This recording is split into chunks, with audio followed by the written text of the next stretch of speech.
If this is the first video you are watching on this topic, please check prior videos. They are listed in the description. If you are trying to either remember or else learn anew in regard to this hugely important transit that Donald Trump is currently under and will continue to be for a good long time.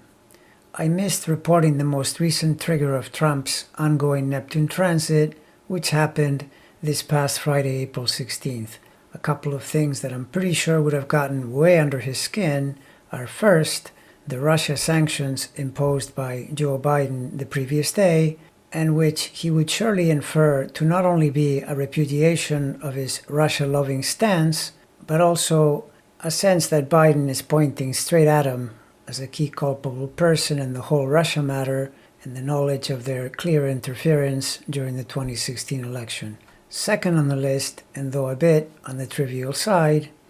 there were various shows and comedians doing some really hilarious look-backs at what Trump's administration was doing exactly a year ago, and we got to see him looking straight at the camera in mid-April 2020 telling us that the peak of COVID had now been reached, and so things were sure to get better quickly,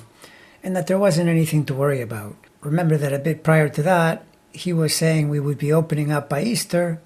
and that a bit after that, he took to telling us we should consider drinking bleach to solve the problem. So, in short, a wonderful anniversary for the media to focus on and remind him of. Now this week we have Mercury and Venus traveling through Taurus in the 7-degree range, and this being the halfway point between transiting Neptune and where his Moon and Sun degrees are,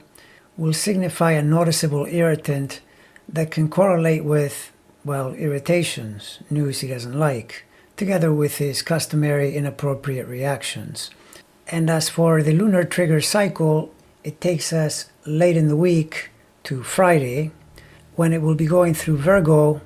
in the 20 to 25 degree range, and therefore directly triggering the Neptune transit from one of his money houses, in this case, Virgo. Look for developments related to that very theme in particular, but really for any theme that serves to irritate him. And now looking a little ahead, so I'm pretty sure I'll be bringing this up in a future video, and though unrelated to the Neptune transit, at least as far as triggers are concerned, we should still take a look at the fact that Mars is going to be entering Cancer this Friday and promises to give the Orange Menace an Access Hollywood T-Square challenge period during the first 10 days of May, as Mars first squares Neptune, then Eris, and finally conjoins his 12th house Mercury. The Donald hates planets that go through these degrees, so you can pretty much place safe bets that he will be chafing at who knows what inconvenience will show up to make his early May decidedly unpleasant. The other possibility is seeing him undertake some kind of action or initiative that gets him the usual result: nothing and nowhere. I'll finish by saying that though this last one, the Access Hollywood trigger, is always entertaining, the serious transit remains the Neptune square, and for that we keep an eye on planets that cross through mutable degrees in the 20 to 25 range,